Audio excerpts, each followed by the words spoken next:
जय माता दी दोस्तों। आने वाली वट सावित्री व्रत के लिए आप सभी माताओं बहनों को ढेर सारी शुभकामनाएं। भगवान श्री हरि विष्णु आपकी जोड़ी हमेशा सलामत रखें और आप जीवन पर्यंत अपने पति की लंबी आयु के लिए वट सावित्री का व्रत करती रहें, यही कामना करती हूँ। और इसी कामना के साथ आज का जो वीडियो है वो मैं शुरू कर रही हूँ। दोस्तों, आज के वीडियो में मैं बात करने वाली हूँ वट सावित्री व्रत में जो जनेऊ होता है, जो धागा हम लपेट के गले में धारण करते हैं, जो हम वट वृक्ष को पहनाते हैं, उसे हमें कितनी बार लपेट के जो है वो बनाना चाहिए जनेऊ, साथ ही साथ कितने दिन तक पहनना चाहिए और उतारने के बाद उसका हमें क्या करना चाहिए, किस प्रकार से करना चाहिए।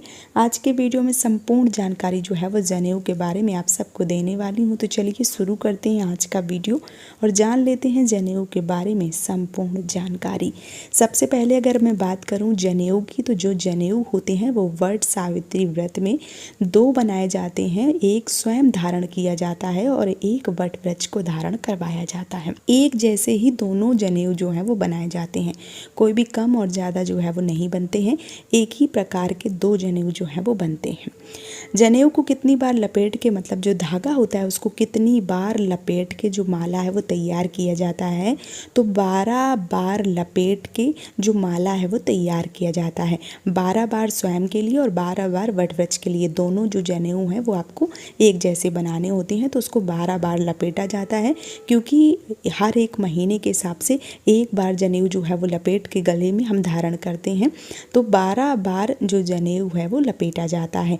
इस प्रकार से जनवरी, फरवरी, मार्च, दिसंबर तक के जो महीने हो गए वो 12 हो गए। चाहे आप हिंदी से जोड़िए, चैत, बैसाख, जेठ, आषाढ़, इस प्रकार से जोड़िए तो एक साल में 12 महीने होते हैं। तो 12 बार जो धागा है वो लपेटा जाता है और जो जनेऊ है वो तैयार किया जाता है।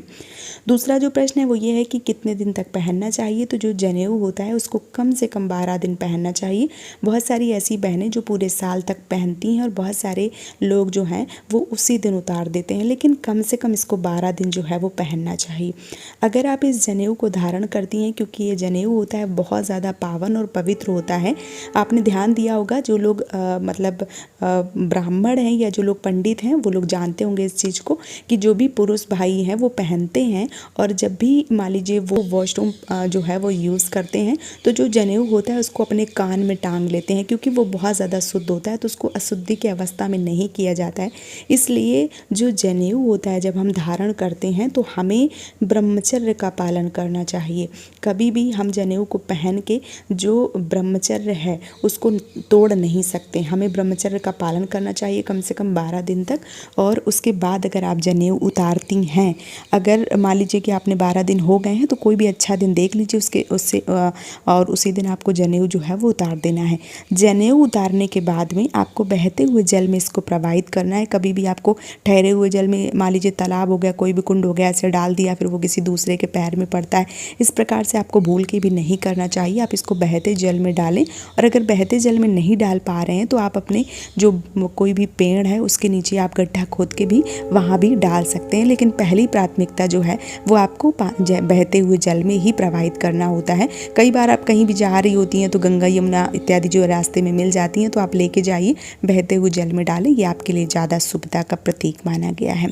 तो जो जनेऊ है वो 12 बार लपेटा जाता है, 12 दिन तक पहना जाता है, और जब आप पहनते हैं तो ब्रह्मचर्य का पालन करना पड़ता है। साथ ही साथ उतारने के बाद इसको बहते हुए जल में प्रवाहित किया जाता है। तो जनेऊ के बारे में ये संपूर्ण जानकारी जो है वो आप सबको मिल गई है। उम्मीद करती हूँ कि आज का ये वीडियो आप सबको काफ़ी अच्छे से समझ में आया होगा और आप इस वीडियो से संतुष्ट होंगे। अगर आपको ये वीडियो पसंद आया है तो आप इसे अपने परिवारजनों के साथ शेयर कीजिए, लाइक कीजिए, सब्सक्राइब कीजिए, मुझे सपोर्ट कीजिए, खूब सारा प्यार दीजिए।